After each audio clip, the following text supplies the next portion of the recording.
Hello बच्चों, कैसे हैं आप लोग। मैं शांतनु सिंह एक बार फिर से आपका स्वागत करता हूं एडमी स्टार लर्निंग प्लेटफॉर्म पे। आज से वन शॉट सीरीज दोबारा से स्टार्ट हो चुकी है। जो भी मेरा टॉपिक बचा हुआ है, चाहे वो फ्लूइड का हो, हीट का हो, या वो रोटेशन का पार्ट हो, या वो अर्थ मैग्नेटिज्म हो, वो सारा कवर करवा दिया जाएगा। तुम्हें टेंशन लेने की जरूरत नहीं है। आज का हमारा टॉपिक क्या है? आज का हमारा टॉपिक है हीट ट्रांसफर का कंडक्शन पार्ट। रेडिएशन पार्ट अपन नेक्स्ट पार्ट में कर लेंगे, ठीक है ना। बहुत गौर से देखना, बहुत छोटा वीडियो रखूंगा, बट एक एक चीज समझाऊंगा, कुछ भी स्किप नहीं करूंगा। और सबसे इंपॉर्टेंट अनाउंसमेंट मैं करना चाहूंगा उनके लिए जो तुम्हारे भाई बंधु हैं, जो भी जेई मेंस को टारगेट करता है 2021 को, उनके लिए एकलव्य बैच ऑलरेडी तुम्हें पता है 23 से क्लासेस स्टार्ट होने वाली है। रजिस्ट्रेशन 20 से स्टार्ट होने वाला है। तो जो भी इंटरेस्टेड इस बैच में, जिन्होंने अभी तक गूगल फॉर्म नहीं फिल किया है, वो नीचे लिंक में गूगल फॉर्म फिल कर दे, जिनको स्पेशल डिस्काउंट कोड मिलेगा। अगर कोई भी तुम्हारा भाई बंधु हो तो तुम उनको ये कोर्स रिकमेंड कर सकते हो। Eklavya batch exclusively for JEE mains 2020, ठीक है ना। टाइम वेस्ट नहीं करते, स्टार्ट करते हैं जल्दी से। हीट ट्रांसफर का 3 मोड होता है, तुम्हें पता ही होगा, कंडक्शन, कन्वेक्शन और रेडिएशन। कंडक्शन मोड में क्या होता है? डिफरेंस बहुत पूछता है। कंडक्शन मोड में क्या होता है? इसके अंदर इलेक्ट्रॉन्स होंगे। एक पार्ट को मैं हीट करूंगा, इलेक्ट्रॉन्स क्या करेंगे? एक दूसरे से कोलिजन करेंगे, रफ्तार बढ़ेगी, काइनेटिक एनर्जी बढ़ेगी। कोलिजन करने की वजह से वो अपनी एनर्जी दूसरे इलेक्ट्रॉन को देंगे, लेकिन उनका पोजीशन डिस्प्लेस नहीं होगा। ऐसा नहीं होगा कि एनर्जी लेके वो सामने वाले के पास जाएंगे, नहीं। कोलिजन हुआ, एनर्जी ट्रांसफर किया, लेकिन वो अपने पोजीशन पे रहे। उस बगल पड़ोसी ने दूसरे को किया, अपने पोजीशन पे रहे। इस तरीके से क्या होता है? एनर्जी का ट्रांसफर एक जगह से दूसरे जगह पे होता है, लेकिन मटेरियल का ट्रांसफर नहीं होता। दूसरी इंपॉर्टेंट बात, कंडक्शन मोड में मटेरियल का जरूरत पड़ेगा, वरना अगर इलेक्ट्रॉन्स नहीं होते तो एनर्जी का ट्रांसफर नहीं हो पाता। ये 2 इंपॉर्टेंट पॉइंट है। एक तो मटेरियल की आवश्यकता है कि नहीं, दूसरा कि मटेरियल की अगर आवश्यकता है तो क्या मटेरियल अपने जगह से, अपने प्लेस से दूसरे प्लेस तक डिस्प्लेस करता है एनर्जी ट्रांसफर करने के लिए। ये 2 इंपॉर्टेंट पॉइंट होता है जो इन तीनों में डिफरेंशिएट करता है। पहली बात तो क्या अपन क्या बात कर रहे हैं कि इलेक्ट्रॉन एक जगह से दूसरी जगह नहीं जाएगा। दूसरी बात क्या कि भाई एनर्जी यहां से यहां चली जाएगी। दूसरा कन्वेक्शन मोड, पानी में कभी पानी को बॉयल तो क्या होगा? बुलबुला निकलता है नीचे से। बुलबुला क्यों निकलता है? नीचे का पार्ट हीट हुआ, उसकी डेंसिटी कम हो गई। डेंसिटी डिफरेंस होने की वजह से वो पार्ट ऊपर जाता है। तो पानी, गर्म पानी जो नीचे वाला है, वो खुद चलकर ऊपर आता है। या कभी रूम खोला होगा, अंदर एसी का हवा चल रहा होगा, रूम खोला होगा, बाहर से गर्म हवा अंदर आती है। तो गर्म हवा क्या करती है? हॉट एयर क्या करती है? खुद के साथ एनर्जी कैरी करके अंदर आती है। यहां पर भी हीट ट्रांसफर के लिए मीडियम की आवश्यकता है, मटेरियल की आवश्यकता है। बट सबसे इंपॉर्टेंट बात कि मटेरियल एक प्लेस से दूसरे प्लेस खुद जाता है एनर्जी को लेकर, जो कि इसमें नहीं होता था। थर्ड मोड है रेडिएशन मोड, जिसमें किसी भी तरह का कोई मीडियम की आवश्यकता नहीं होगी। सन से लाइट हमारे अर्थ पे आ रहा है, रेडिएशन, इलेक्ट्रोमैग्नेटिक रेडिएशन को किसी भी तरह का मीडियम की आवश्यकता नहीं होती है ट्रैवल करने के लिए। तो ये अपन अगले पार्ट में पढ़ेंगे। हमारे सिलेबस में ये और ये है, ये हमारे सिलेबस में नहीं है। तो इसीलिए अपन स्टार्ट करते हैं conduction mode of heat transfer. Conduction mode of heat transfer को मैं समझाने के लिए मैं तुम्हें करंट इलेक्ट्रिसिटी से रिलेट करूंगा, क्योंकि दोनों बिल्कुल सेम होते हैं। बिल्कुल सेम मतलब बिल्कुल बहुत कम डिफरेंस होता है। करंट इलेक्ट्रिसिटी अगर तुम्हें आता है तो तुम्हें conduction mode of heat transfer आता है, इस बात की गारंटी मैं दे सकता हूं। जैसे देखो, इलेक्ट्रिसिटी में क्या होता है? वोल्टेज V1, वोल्टेज V2, बीच में रेजिस्टेंस R। करंट क्या होता है? V1 - V2 अपॉन R इन एम्पियर। इसमें क्या होता है? वोल्टेज की जगह आता है टेम्परेचर T1 और यहां आता है T2। रॉड का रेजिस्टेंस नहीं, थर्मल रेजिस्टेंस होता है। जिस थर्मल रेजिस्टेंस की वैल्यू होती है, क्या होती है? L/Ka। वहां होता है रो L/A, यहां होता है L/Ka। बस सेम ही है। रो यहां होता है रेजिस्टिविटी, यहां K होता है थर्मल कंडक्टिविटी। यहां रो और 1/सिग्मा। रो किसके बराबर होता है? 1/सिग्मा। तो इस फॉर्मूला में तुम ऐसे भी लिख सकते हो L/सिग्मा है। जो यहां पर सिग्मा होता है ना, वही यहां पर K होता है। सिंबल अलग अलग है, इंटरप्रिटेशन लगभग सेम ही है। ये थर्मल कंडक्टिविटी हुआ, ये इलेक्ट्रिकल कंडक्टिविटी हुआ। सिग्मा की बात कर रहा हूं और K की बात कर रहा हूं, ठीक है ना। अच्छा, वहां होता है current I, charge upon time. यहां होता है एनर्जी अपॉन टाइम। करंट यहां क्या होता है? Thermal current. Energy upon time, पर सेकंड कितनी एनर्जी जा रही है? 10 जूल पर सेकंड, 20 जूल पर सेकंड, ये होता है थर्मल करंट। यहां पर ध्यान रखना इस बात को, जूल पर सेकंड होता है इसका यूनिट, और इसका यूनिट क्या होता है? एम्पियर होता है। बिल्कुल सेम। सीरीज में वही R1 + R2, पैरेलल में 1/R इक्विवेलेंट बराबर 1/, सेम डिट्टो सेम चलता है। सबसे इंपॉर्टेंट बात KCL, किरचॉफ्स करंट लॉ।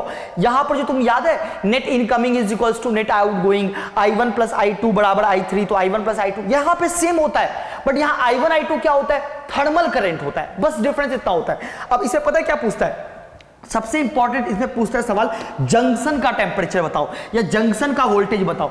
वही सेम इस फॉर्मूला को गौर से देखो, इनकमिंग करंट, तो टेम्परेचर को वोल्टेज की तरह ट्रीट करो, T2 माइनस टी अपॉन इसका रेजिस्टेंस, मान लो मैंने बोला R2। अच्छा I2 क्या है, तो I2 हमने लिख दिया I2। I1 क्या है, तो I1 है मेरा T1 minus T, higher voltage minus lower voltage upon इसका रेजिस्टेंस, मान लो R1 is equals to outgoing current. Higher कौन हुआ, आउट गोइंग बाहर, तो हायर ये हुआ T minus T3 upon R3। इसी तरीके से यही सेम काम यहां भी करना है, बट यहां टेम्परेचर की जगह वोल्टेज आ जाता है, तो हम जंक्शन का टेम्परेचर और जंक्शन का वोल्टेज निकाल सकते हैं। KCL का यहां पर बहुत यूज आता है, 2-3 बार IIT में इस पे सवाल पूछ चुका है, इसलिए इंपॉर्टेंट है। जेईई मेंस में भी 1-2 बार सवाल आ चुका है इसके ऊपर, जंक्शन का टेम्परेचर निकालना, यह आना चाहिए तुम्हें। नेक्स्ट आते हैं वीट स्टोनब्रिज, वहां भी था यहां भी है।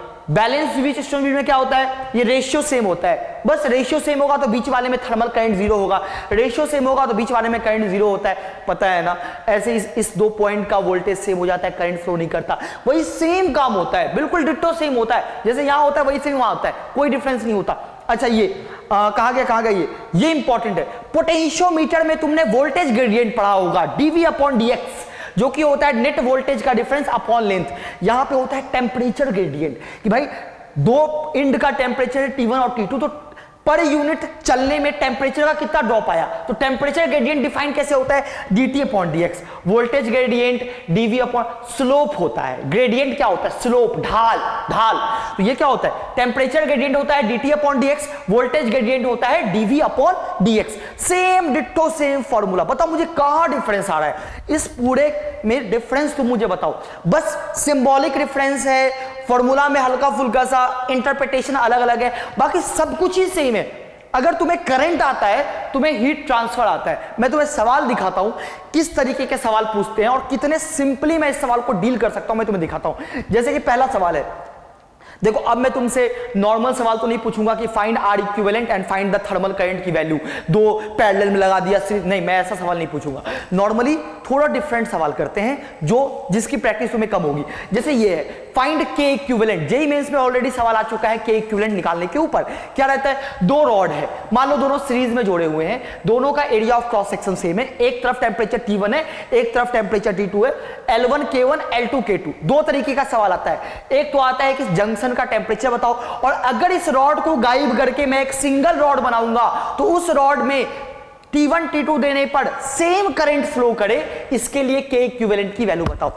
सवाल क्या है मैं समझाता हूं। जैसे मान लो मेरे पास एक सिंगल रॉड है, इन दोनों को मैंने गायब करके एक सिंगल रॉड लिया, जिसका लेंथ है बच्चे L1 प्लस L2, जिसका लेंथ क्या है L1 प्लस L2, जिसका एरिया A है, जिसका K जो है वो K इक्विवेलेंट है, और ये टेम्परेचर T1 है और ये टेम्परेचर T2 है। सवाल ये है कि जो करंट इसमें फ्लो कर रहा है थर्मल करंट, वही थर्मल करंट इसमें भी फ्लो करना चाहिए, तो K इक्विवेलेंट की वैल्यू बताओ in terms of K1 and K2। कैसे करेंगे, सबसे पहले मैं करंट निकालता हूं। यहां पे ये दोनों किस में लगे हुए हैं, ये दोनों लगे हुए हैं सीरीज में। अगर सीरीज में लगे हुए हैं तो I की वैल्यू क्या आ जाएगी, सपोज T1 बड़ा है T2 से, तो I की वैल्यू क्या आ जाएगी, वो आ जाएगी T1 minus T2 upon R1 plus R2, यानी कि R1 प्लस R2 सीरीज में।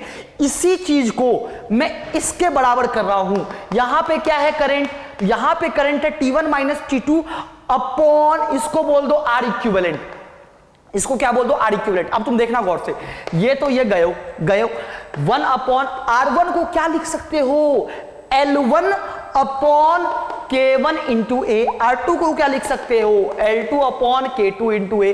अच्छा, R इक्विवेलेंट को क्या लिख सकते हो, R इक्विवेलेंट के लिए तुम्हें लेना पड़ेगा L1 प्लस L2 अपॉन के इक्विवेलेंट इनटू ए, यहां से के इक्विवेलेंट की वैल्यू आ जाएगी। इस तरीके का सवाल सीरीज में हो या पैरेलल में हो, जेईई मेंस में ऑलरेडी पूछ चुका है। अब दूसरा टाइप का सवाल आता है, जंक्शन का टेम्परेचर बताओ। गधे वाली बात है, जितना करंट इसमें से जाएगा उतना ही करंट इसमें से जाएगा, कोई लफड़ा नहीं है, करंट दोनों में बराबर कर दो। इस पार्ट के लिए अगर करंट की बात करो तो हायर माइनस लोअर, यानी कि देखो T1 माइनस T अपॉन इस पार्ट का रेजिस्टेंस जो कि होगा L1 बाई K1 इंटू ए। और यही करंट इसमें भी सेम है, सीरीज में करंट सेम होता है, यानी कि higher minus lower that is equals to T minus T2 divided by इसका रेजिस्टेंस यानी कि L2 बाई K2 इंटू ए। यहां से तुम इजिली T की वैल्यू निकाल सकते हो इन terms of T1 and T2। इसको बोलते हैं किरचॉफ्स करंट लॉ, जो कि वहां पर यूज किया मैंने। इस तरीके का सवाल भी पूछता है। दूसरा सवाल क्या पूछेगा, थर्मल रेजिस्टेंस बताओ इसका। सिलेंडर है, बीच में खोखला पार्ट कर दिया और रेडियली आउटवर्ड करंट फ्लो कर रहा है, के की वैल्यू कांस्टेंट है। इस तरीके का सवाल करंट में तुमने किया है ना, कैसे करते बताओ। इसको ऊपर से देखते हैं, ऊपर से देखेंगे तो क्या दिखेगा, अपने को खोखला गोला दिखेगा, अंदर रेडियस R1 बाहर R2। एक काम करते हैं x दूरी पे dx थिकनेस का एक पतला सा सिलेंडर मानते हैं। इस पतले सिलेंडर से करंट ऐसे पास हो रही है, कितने थिकनेस से करंट पास हो रही है, तो करंट dx थिकनेस से पास हो रही है। करंट कितने एरिया से पास हो रहा है, curve surface area of cylinder, जो कि होता है 2 पाई RH, वही होता है ना। यानी कि अगर मैं इस पतले से सिलेंडर का अगर मैं dr लिखूं, गौर से सुनना, dr बराबर L बाई के, L बोले तो कितने लेंथ में गया, dx अपॉन के तो कांस्टेंट है, के नॉट। एरिया तुम क्या लोगे, एरिया तुम्हें लेना पड़ेगा 2 पाई x इंटू एल, और फिर इसका क्या करोगे, इंटीग्रेशन। मैंने इंटीग्रेशन क्यों किया, क्योंकि ये जो dx वाला का जो dr है, ऐसे ऐसे कई सारे dr होंगे, लेकिन सब dr से करंट की वैल्यू सेम है। यानी कि हर एक dr किस में लगा हुआ है, सीरीज में। सीरीज मतलब dr plus dr plus dr plus dr plus dr, यानी कि इंटीग्रेशन ऑफ dr। इंटीग्रेशन मतलब होता ही तो है समेशन। इंटीग्रेट किया कहां से कहां तक, इनर रेडियस से लेके आउटर रेडियस तक। यहां पे R इक्विवेलेंट की वैल्यू आ जाएगी। सिलेंडर ना देकर वो एक क्या किया, स्फीयर दे दिया, खोखला सा स्फीयर। अरे कोई टेंशन नहीं है, यहां पे 2 पाई x की जगह, 2 पाई XL की जगह 4 पाई x स्क्वायर आ जाएगा। और क्या डिफरेंस आएगा, यहां पे 4 पाई x स्क्वायर आ जाएगा अगर वो स्फीयर देता है तो। बस ध्यान रखना, क्योंकि करंट कैसे फ्लो कर रहा है, रेडियली आउटवर्ड कर रहा है, तो हर छोटा छोटा एलिमेंट सीरीज में लगे हुए हैं। तुम सोच रहे होगे कि मैं ये बात पे इतना जोर क्यों दे रहा हूं। जोर देने का रीजन क्या है कि कई सारे ऐसे सवाल होते हैं, करंट रेडियली आउटवर्ड फ्लो करे या ना करे, करंट ऐसे फ्लो करते हैं बट वो सारे पैरेलल में होते हैं। मैं बताऊंगा कभी बाद में। नेक्स्ट पार्ट पे इसी के बेसिस पे कुछ और सवाल करते, जल्दी आओ। अब बच्चों देखो, दो अलग अलग सवाल है, सेम। तुम देखना कि क्या डिफरेंस आता है। जो मैंने इंटीग्रेशन का बात बताया था ना, कितना डिफरेंस आता है तुम देखना।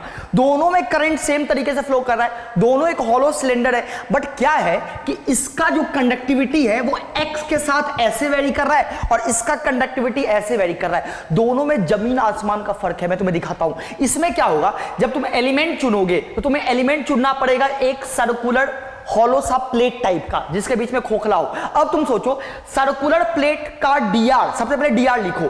dr क्या होगा, dr होता है L बाई के। सर्कुलर प्लेट का थिकनेस मान लो dx, तो dx से करंट पास किया तो dr बराबर dx अपॉन k की वैल्यू x दूरी पे कितनी है, k not upon x square into area. Area क्या होगा, खोखला पार्ट है, तो एरिया हो गया पाई of R2 square minus R1 square. ये तो समझ में आ गया होगा, बिल्कुल सिंपल है। अब तुम सोचो, ऐसे ऐसे जो भी प्लेट्स हैं, सब प्लेट में क्या कॉमन है, करंट कॉमन है। हर एक से करंट सेम पास हो रहा है, यानी कि सारे प्लेट्स किस में लगे हुए हैं, सीरीज में लगे हुए हैं। सीधा इंटीग्रेट मार दूंगा R1 से लेके 0 से लेके L तक। x कहां से कहां वेरी कर रहा, 0 से लेके L तक। x का वेरिएशन मैंने 0 से L तक इंटीग्रेट मार दिया। अब यही सवाल यहां देखना, कितना पिक्चर चेंज होता है तुम देखना। इसमें क्या है कि जो कंडक्टिविटी है वो ऐसे वेरी कर रहा। अगर कंडक्टिविटी ऐसे वेरी कर तो तुम एलिमेंट कैसा चुनोगे, तुम्हें एलिमेंट चुनना पड़ेगा एक सिलेंडर। क्या चुनना पड़ेगा, एक सिलेंडर जो कि x दूरी पे है, बहुत पतला सा, जिसका थिकनेस कितना तुम बोलोगे, सर जी थिकनेस हमने माना dx। एक पतला सा सिलेंडर माना जिसका थिकनेस dx। अब सोचो, करंट ऐसे पास हो रहा है तो करंट कितने लेंथ से पास हो रहा है, तो करंट मेरा L लेंथ से पास हो रहा है। इस बहुत पतले से सिलेंडर का जो dr होगा that will be L upon k। x दूरी पे k की वैल्यू कितनी है, k not upon x square. L upon के एरिया लिखने में चक्कर होगा। ये पतला सा सिलेंडर है रिंग शेप का, उससे करंट ऐसे आ रहा है तो एरिया ये वाला होगा ना, बहुत पतला सा रिंग का एरिया, जो कि क्या होगा 2 पाई x dx। सोचो, सरकमफरेंस इनटू थिकनेस ये आया। अब ऐसा ऐसा कई सारा हमने रिंग माना, कई सारा रिंग माना, ये सारे रिंग के साथ क्या कॉमन है? क्या करंट कॉमन है? नहीं बाबा, करंट कॉमन नहीं होगा, क्योंकि एक्स की वैल्यू बदलेगी, एरिया बदलेगा, करंट तो बदल जाएगा, करंट कॉमन नहीं है। लेकिन अगर यहां टेम्परेचर T1 है, यहां टेम्परेचर T2 है, तो हर सिलेंडर के क्रॉस टेम्परेचर की वैल्यू सेम है, टेम्परेचर का डिफरेंस सेम है, यानी कि सारे सिलेंडर लगे हुए हैं पैरेलल में, और पैरेलल में dr का इंटीग्रेशन नहीं करते हैं, 1/r का इंटीग्रेशन करते हैं। तो 1/dr बराबर k0 2 पाई x dx बड़ा by L0 into x square, इसका इंटीग्रेशन करोगे कहां से कहां तक? x वेरी कर रहा है R1 से लेके R2 तक, यहां से तुम्हारा आएगा 1/r इक्विवेलेंट बराबर समथिंग। तो तुम्हें 1/r इक्विवेलेंट नहीं, तुम्हें तो r इक्विवेलेंट चाहिए, इसको पलटो तो r इक्विवेलेंट की वैल्यू आएगी। इसीलिए मैंने बोला था एलिमेंट लेना बहुत कला वाली बात है, चुनना कि भाई जो हमने एलिमेंट लिया है क्या वो सीरीज में लगे हुए हैं, या जो हमने एलिमेंट लिया है क्या वो सीरीज में है या पैरेलल में। करंट ऐसे फ्लो कर रहा है, यहां टेम्परेचर T1 है, यहां टेम्परेचर T2 है, जो भी तुम एलिमेंट चुनोगे सारे पैरेलल में है, सीरीज में नहीं है, क्योंकि उनके क्रॉस वोल्टेज सेम है। बट यहां पे ऐसी बात नहीं थी, जितना भी हमने प्लेट चुना हर एक प्लेट से करंट सेम फ्लो कर रहा है, इसीलिए सारे सीरीज में थे, तो हमने dr का इंटीग्रेशन किया, यहां पे हमने 1/dr का इंटीग्रेशन किया। चमका कि नहीं चमका, सोचना इसके बारे में। अगला सवाल आते हैं, जेईई में ऑलरेडी ये सवाल पूछ चुका है, जंक्शन का टेम्परेचर बताओ। क्या करें भाई साहब, किरचॉफ करंट लॉ लगा देते हैं, इसमें इनकमिंग और इससे आउटगोइंग मान लेते हैं।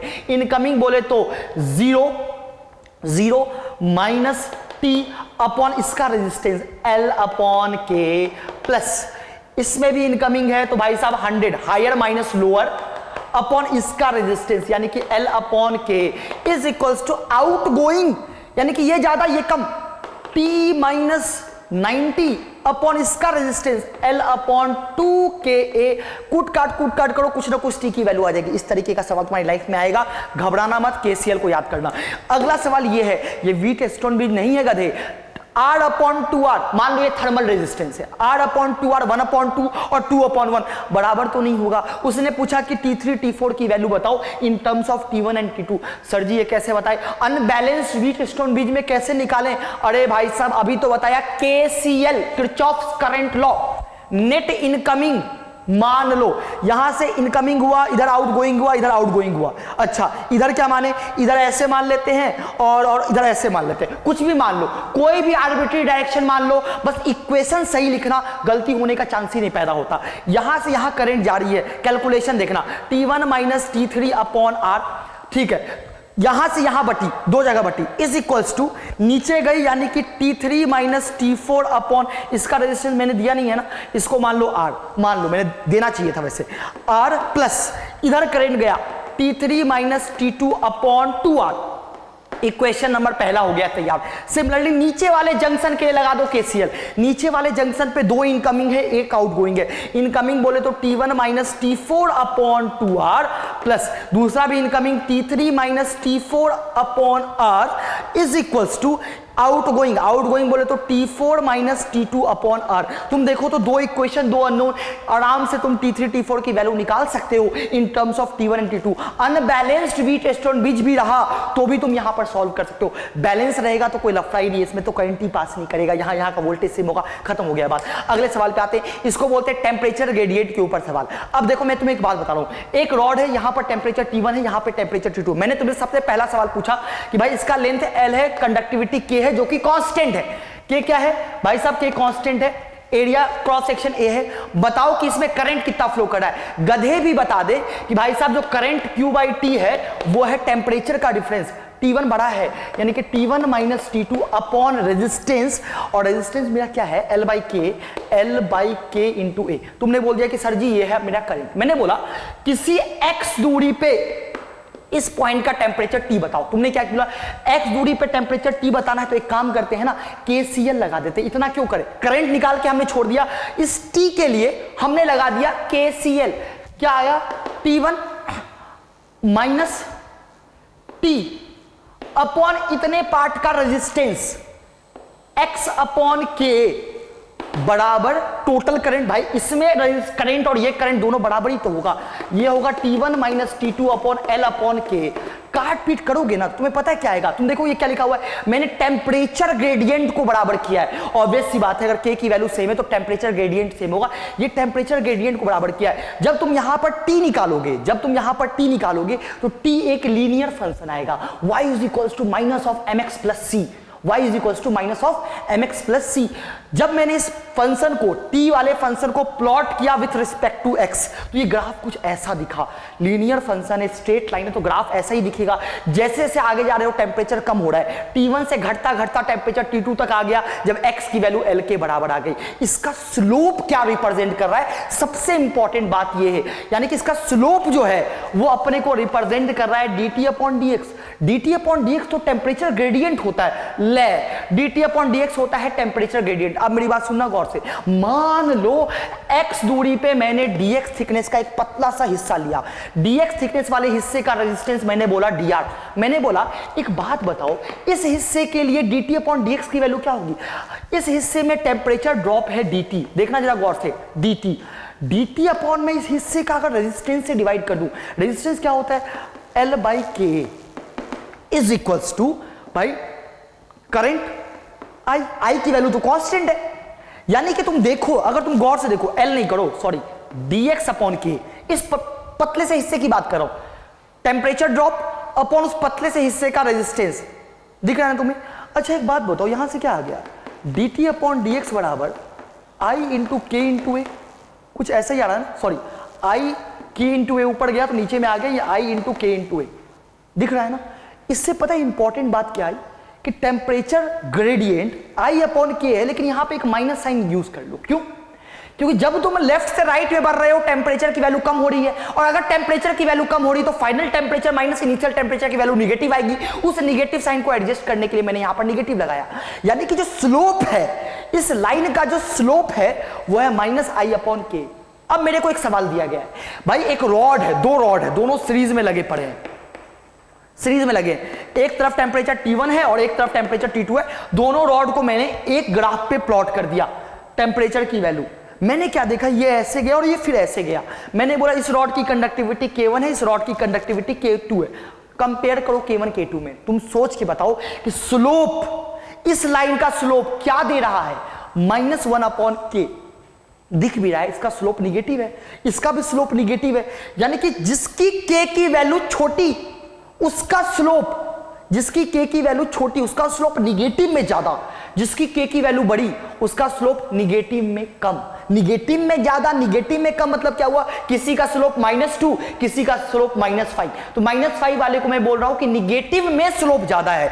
तुम देखो तो ये वाला एक एंगल ऐसा बना, एक एंगल ऐसा बना, ये एंगल एंटी क्लॉकवाइज में ज्यादा बना, ये एंगल एंटी क्लॉकवाइज में कम बना, ये एंगल एंटी क्लॉकवाइज में ज्यादा बना। यानी कि इस लाइन का स्लोप निगेटिव में ज्यादा है, इस लाइन का स्लोप निगेटिव में कम है, इस लाइन का स्लोप निगेटिव में कम है। यानी कि K1 की वैल्यू बड़ी है, क्योंकि K1 डिनोमिनेटर में होगा तभी स्लोप कम होगा। यानी कि K1 की वैल्यू बड़ी है, K2 की वैल्यू छोटी है। जरा सोचो, ये एंगल, जब भी मेरा एंगल 190 से ज्यादा होता है ना तो मैं एंटी क्लॉकवाइज देखता हूं, वो ज्यादा बेटर होता है, क्योंकि एंटी क्लॉकवाइज में एंगल जितना बड़ा होगा स्लोप निगेटिव में उतना बड़ा होगा। इसका एंगल निगेटिव में ज्यादा बड़ा था, इसका एंगल निगेटिव में छोटा था। इसका स्लोप निगेटिव में बड़ा है क्योंकि के की वैल्यू छोटी होगी, इसका स्लोप निगेटिव में छोटा है क्योंकि के की वैल्यू बड़ी होगी। तो K1 बड़ा हो गया K2 से। और भी कई सारे तरीके हैं इसको इंटरप्रेट करने का, मैं तो यही तरीके से इंटरप्रेट करता हूं। इसके अलावा जो सवाल आता है वो आता है फ्रीजिंग ऑफ लेक के ऊपर। 2 मिनट में उसको भी समझते हैं, फ्रीजिंग ऑफ लेक क्या होता है, जल्दी आओ।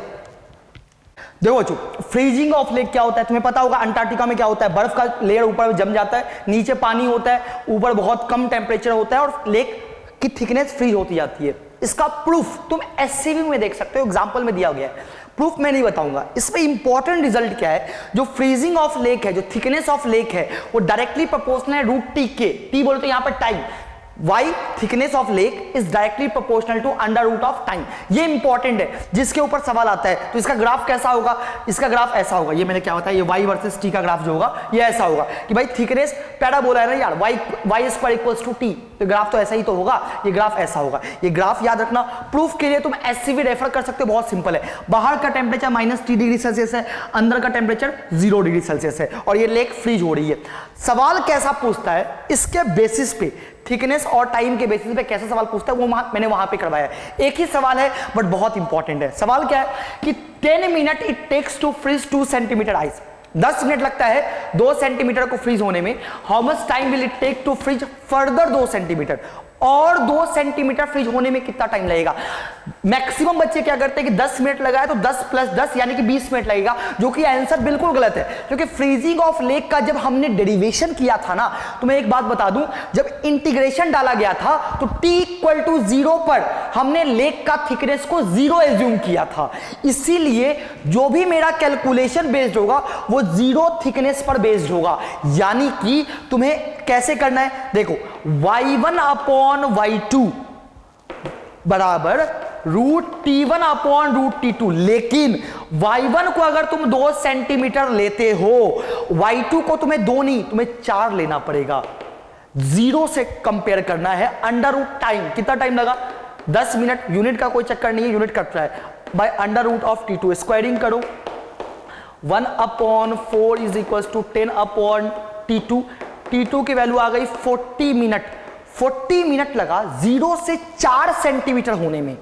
बट मेरे को क्या बोला है, फर्दर 2 सेंटीमीटर, यानी कि जो फर्दर 2 सेंटीमीटर में लगेगा वो 40 माइनस पहला 2 सेंटीमीटर में लगने वाला समय, यानी कि 30 minute will be my answer. गधे क्या करेंगे, 2/2 करके काट पूट देंगे, बोलेंगे आंसर सर सेम 10 मिनट आ रहा है। नहीं, फॉर्मूला जो डिराइव हुआ था वो t = 0 को मान के हुआ था, इसीलिए ये सवाल इंपॉर्टेंट था। हो जाता है ये अपना कंडक्शन का पार्ट सारा समाप्त होता है। वीडियो को लाइक कर देना, शेयर कर देना। अगला पार्ट रेडिएशन, फ्लूइड, कुछ भी हो सकता है, अच्छे से देखना क्योंकि हर पॉइंट मैंने क्लियर किया है। आज जाके पूरा प्रीवियस ईयर लगा लो। लाइक शेयर करना मत भूलना। एकलव्य बैच लॉन्च हो चुका है, जो भी तुम्हारे दोस्त मोहिम जो भी होंगे उनको रिकमेंड कर देना जेईई मेंस का स्पेशल बैच 2021 के लिए। Bye, take care, all the best.